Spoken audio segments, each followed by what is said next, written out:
Give you the stuff before we leave. I got your tapes and I got your Mulberry Street stuff because I know she's been looking for that.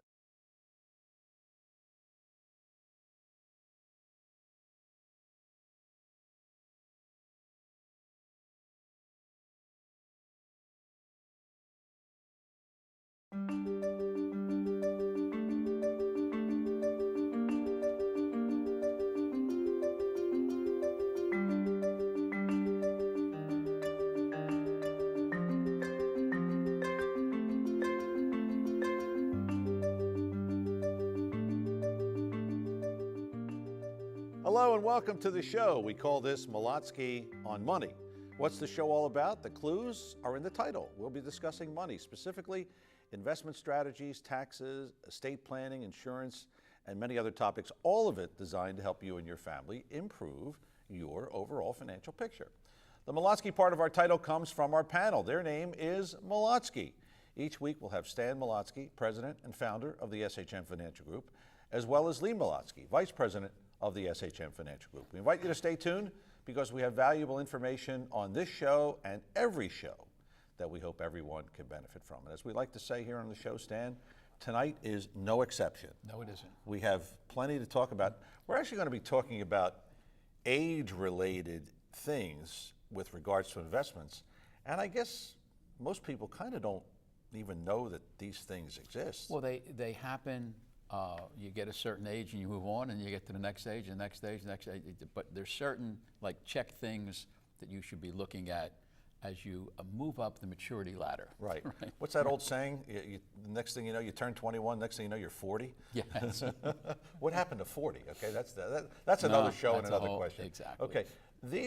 Tonight we're going to be talking about, our topic is really related again to age, and we call it 8 retirement deadlines you can't afford to miss. And we all know the IRA, or you got to take it for 70, right. whatever it is.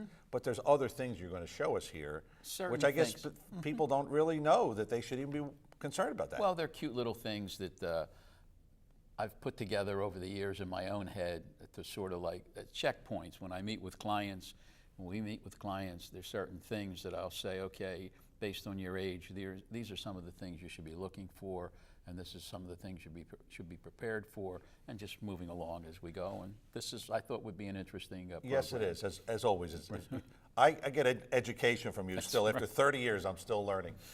We're actually, Stan decided that we should have a moral of the story tonight. So listen, we're going to have a moral of the story. The moral of the story is that disorganization costs you. Missing retirement deadlines costs you.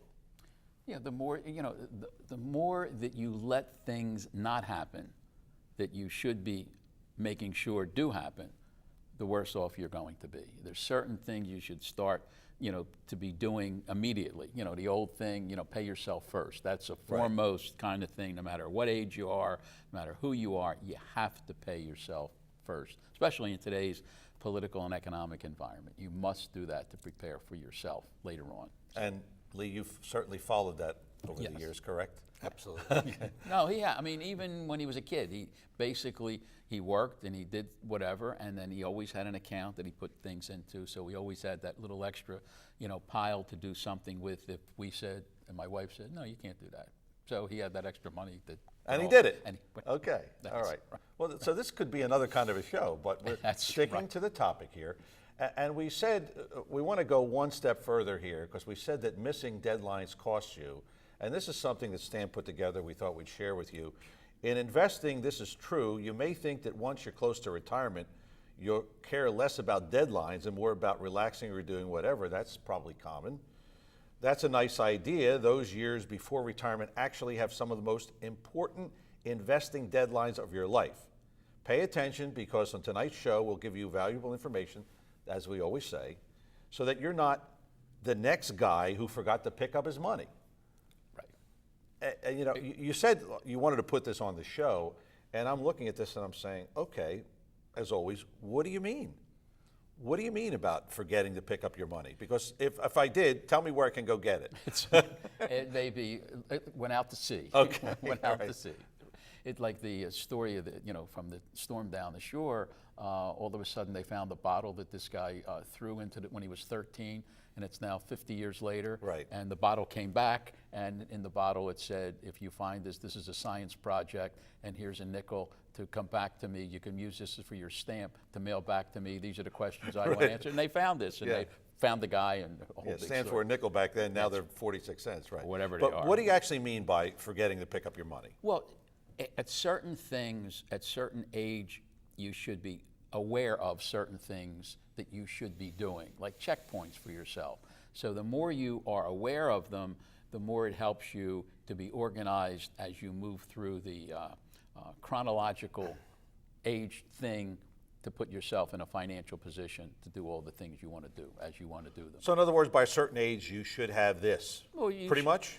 Well, not have this much, but you should be looking to do certain things and be watching for certain things, whether you're 30, 50, 70, 90, whatever those ages might be. Okay, this is 8 deadlines you can't afford to miss by age. All right, and let's go with the first one. We're going to go in order, starting with age 50. Here's one I already missed, but Well, at 50, there's certain things you have to start being aware of. like, Well, let's take Lee, for example. Lee is slightly past 50. okay. And the first thing... Don't you like how we give away your age here, Lee? Well, You don't mind. One of the first things he has to be aware of, that little spot in the back of his head's getting bigger, that Okay. balding spot. So that's the first sign of the maturing, process. Right, But, okay. But at that point, the 48, 49, 50 time, you really, if you haven't, you really have to start getting serious about putting money aside like he has been doing, for retirement. Right. And preparing for whether kids are in college. In his case, with the girls being younger, he has a little more time to put money aside for them to be in college, but it'll cost an awful lot more than going to college today. So all those things, that's a checkpoint. Serious time, let's start making sure we're maximizing the 401k to 403b, we're contributing to the IRA, or maybe we're not, and we're putting money into the Roth. Those kinds of things to prepare for the retirement process. So this is kind of a checkpoint and a starting point. Correct. Pretty much, 50. Exactly. Okay. Exactly. You should be starting earlier, but this you is know, really where you got to get wake up serious. call time, Wake up exactly. call. All right, Right. next one. Next age, as we're going through these. Age 55. Well, here, at 55, if you have money in a 401k or a 403b plan, you still, if you take, or an IRA account, if you take money out of those accounts before 59 and a half, in most cases there's a penalty that you pay in addition to the tax obligation. At 55, though, there are certain ways that you can access some of those retirement monies, still taxable, but without having to pay that penalty that the government imposes upon you for putting money into a plan and taking it out before you're, quote, ready for retirement. All right, we're talking 8 deadlines you can't afford to miss, and we're going by age. We're moving up the ladder here. Age 59 and a half. I think we all kind of know this one, Lee. Would you want to chime in here on this one? I mean, basically, in simplistic terms, it's not even a deadline, because if you miss 59 and a half, it's quite okay. Once you hit 59 and a half, it's an awareness. You then may begin to take out monies from your qualified or retirement accounts. Without a penalty, right? Without a 10% government Right, penalty. okay. So I presume that's what you meant by 59 and a half, Yeah, sure. exactly. That's it's your, like, what do you call it? Your Checkpoint. safety, yeah, exactly. Your checkpoint, you can access that money. If need be, you don't want to, but you can without being penalized by the government for early withdrawal. All right, 8 deadlines that you can't afford to miss by age.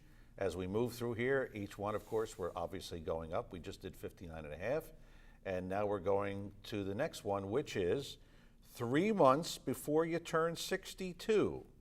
Might this have anything to do with Social Security, Stan? Yes. I mean, Okay. you have to start looking at whether or not should I start taking money at 62, which I can. Should I wait to 65 or 66 for the full benefit based on the date you were born, or 67? Or do I let it alone and take more at age 70? So you go through that process. And what we've been fortunate enough to do, we partnered with an entity which is called the Gradient Tax Advisory Entity.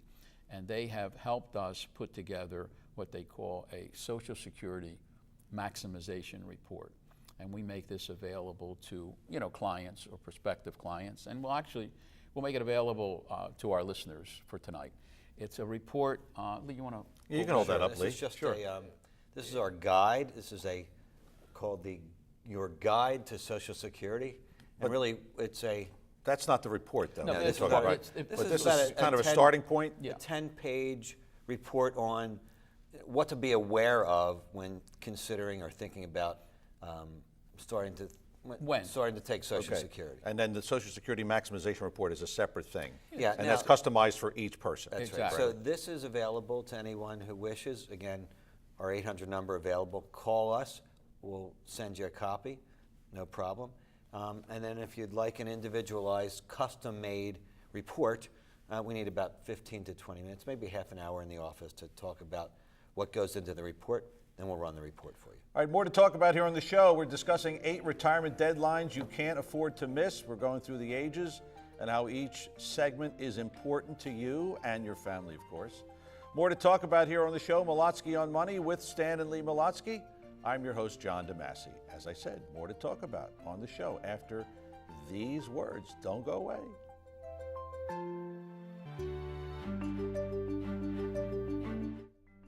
Just as it's extremely important to have your automobile's brakes tested, we think you must have some type of safety net provisions in your financial plan. How are you protecting your bond positions from rising rates? How are you protecting your stock market gains from market sell-off? Do you have the proper provisions in your financial plan to assure that your income lasts as long as you do? Are you keeping up with inflation? Call 1-800-MONEY-SHM to schedule your safety net review. That's 1-800-MONEY-SHM. Not everyone can endure the ups and downs of the market. When planning for retirement, you can ride the roller coaster and take your chances, or you can eliminate the downs by properly repositioning most of your portfolio. If you're 5 years pre-retirement or 5 to 10 years into retirement, it's not too late. As a matter of fact, it's never too late to avoid the next down movement. Call the SHM Financial Group at 1-800-MONEY-SHM or check us out on the web at shmfinancial.com.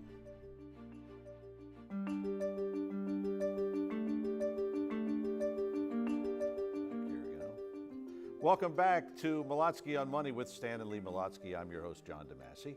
Don't forget, if you would like to contact Stan or Lee at the SHM Financial Group, we always have the phone number, the toll-free number here on the screen, as well as the email address and the website. You can contact them any of those ways. Feel free to do that, and they'll be happy to sit down with you, go over whatever particular situation or issue. If you want to talk about your whole financial picture, they'll be happy to do that with you as well. Remember, initially, that consultation is complimentary. Tonight here on the show, Molotsky on Money, we're discussing 8 retirement deadlines you can't afford to miss by age. And as Stan said at the beginning of the show, you don't want to be the next guy who left money on the table. And we're showing you here on the program tonight what he means by that. So let's get back into the specific deadlines. We talked about right before the break, 3 months before you turn 62. The next one is 3 months before you turn 65. And I'm assuming, Stan, again, this may have to do with Social Security? Social Security and also Medicare. Okay. You have to tell the various regulatory authorities that you will be 65, whether or not you are going on Medicare, whether you're full-time and still covered under your employer's plan or not, if you're still working, but there are a multitude of different things you have to do. And if you don't do that, then you could be subject to paying a higher Medicare cost for the rest of your life if you don't modify and adjust and in turn notify the entities that you are preparing or delaying taking the Medicare because you're on your company's health plan. So that's kind of a significant Yes. age, Right. 65. Yes. And that, let's say it's going to cost you 10 or 15% more because you missed that particular date, but that's 10% more you're going to be paying for the rest of your life. That's like leaving money on the table that you don't need to have on the table. And with the cost of everything today, you certainly don't want to do that. That's what you mean by you don't want to be the next guy who forgot to pick up his money. Okay. Exactly right. All right. Exactly. As we move along here, retirement deadlines you can't afford to miss by age. And we're going to the next one, which is age 65. All right. Now, 3 months before 65, now you're at 65. Now what? Well, again, the Social Security thing, depending on your age, determines when you would receive full Social Security benefits, the full amount that you're entitled to, assuming you're not continuing to work beyond that. Plus, at that point, you can, if you're 62 and you're collecting Social Security, you're only allowed to earn a certain amount of money before then the Social Security becomes, it's taxable, but also you get penalized if you earn more than a certain amount.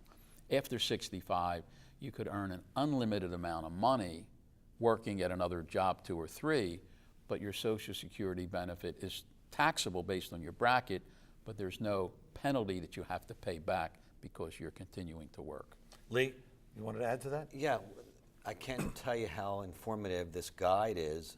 Goes over all the details of all these pieces of the puzzle and walks you through some of the examples of when and how to take Social Security so you can, optimize the system for your family. So it's not just one of those things you just do. Unfortunately, right. people Well, do. unfortunately, They do. well, But you shouldn't do it, No, right? no, It's not a rule of thumb thing where, the rule of thumb is age 62. The rule of thumb is age 66. The rule of thumb is wait till 70. Right. It's the most. There's about, I want to say about 10,000 factors that go into the discussion. Each individual family is different based upon their health, strangely enough. Whether the husband is working or the wife is working or both are working or neither is working at age 62. Many, many factors go into it. So begin by getting the handbook, so to speak. Be happy to send it to you.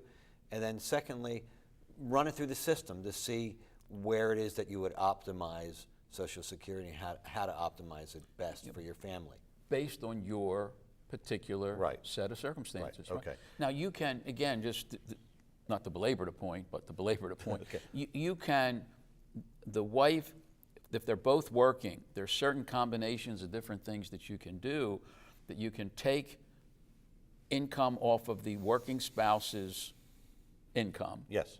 and then opt out of that and start picking up yours by allowing that to continue to grow on your own. I mean, there's different combinations of things, and it sounds more confusing than what it really is that I'm making it. But again, it's all part of what Lee is referring to in this guide and in this report that is available. Actually, I think it's more confusing than you're actually making it.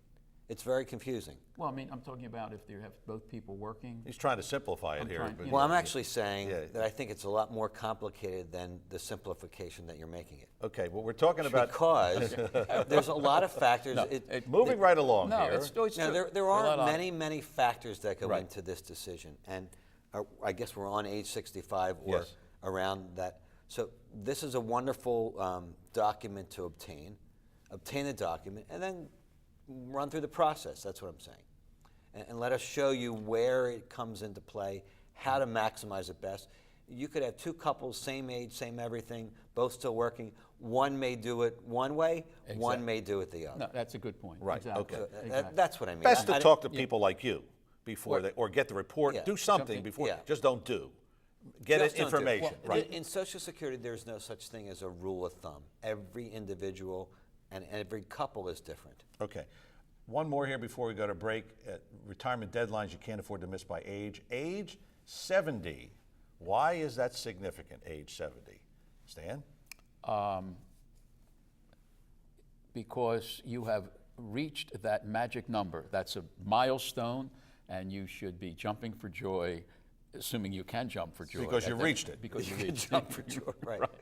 But at this point, you're getting close to, if you have retirement accounts, IRAs and 401k plans and 403b plans, and that you're, assuming you're not working or even working, depending on the type of account, you have to start getting ready to making withdrawals from those accounts. When you're 70 and a half, you must start taking those withdrawals with very few exceptions. Okay, more to talk about here on the show. Molotsky on Money is the program. Every week you'll find us here right at this time, and we're discussing the retirement ages that you can't afford to miss by deadline. We're going through the different ages and what you should be doing at each of those. And we have one more, and then we have some of your questions.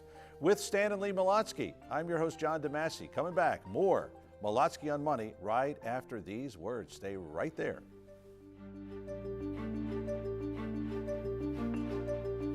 Since 1958, the SHM Financial Group has been providing sound financial insights and strategies for people just like you. Founded by Stan Molotsky, the SHM Financial Group believes in safety, security, and preservation of principal. For more information on how the SHM Financial Group can help you, contact them at 1-866-MOLOTSKY. That's 1-866-665-6875, or visit them at shmfinancial.com. Call us to discuss the reverse mortgage concept. If you should decide to proceed, you're required to go through a 60-minute phone or office interview. We will provide you with a list of HUD counselors you can call who will provide you with the counseling. Call us at 1-855-HUD-REVERSE. That's 1-855-483-7383.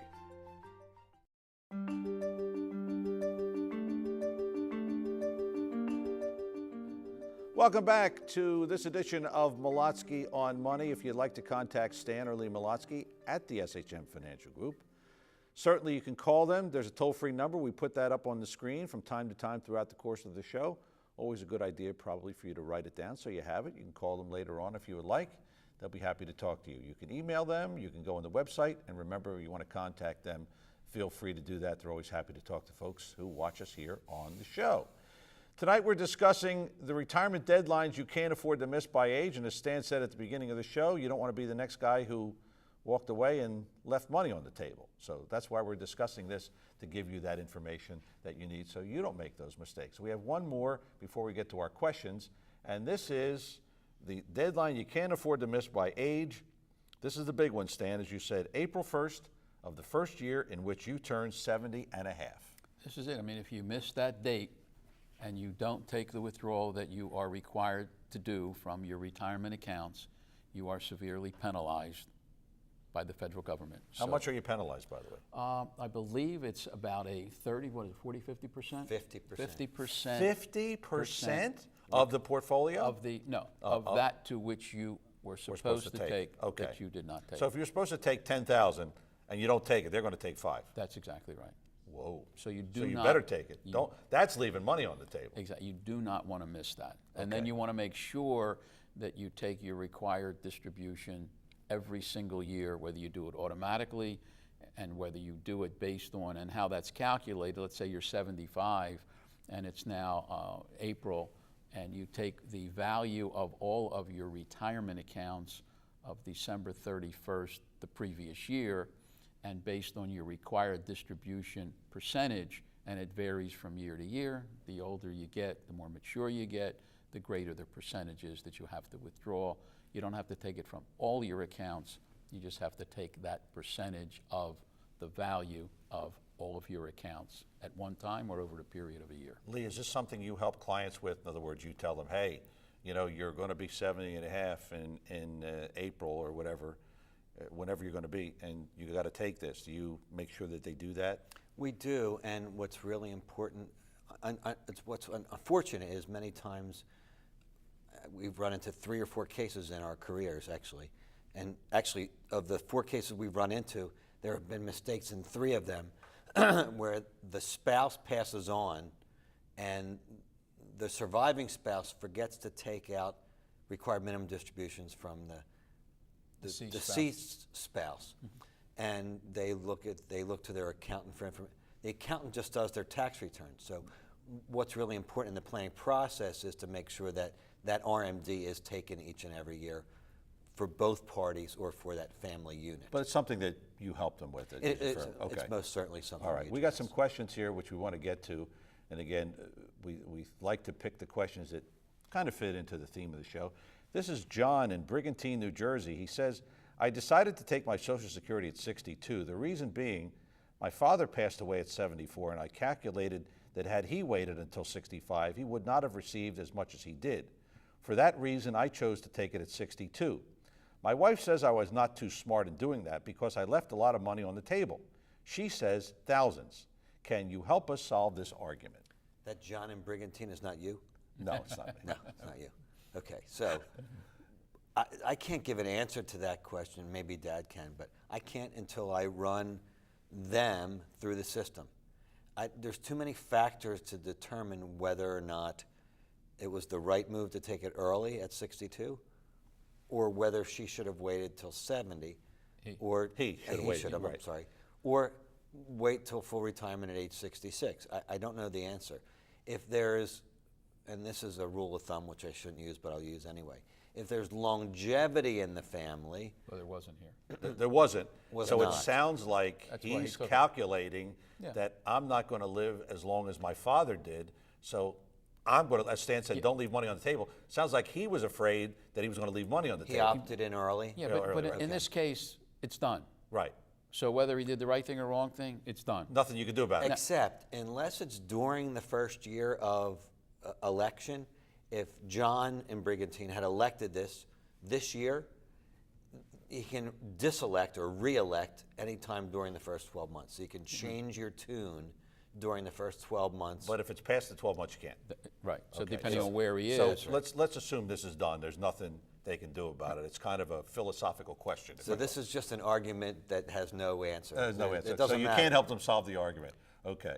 We can pacify them and say, this is what it is. You probably made the best decision. Now let's move forward based on the decision you made. But then what does the wife do? When does the wife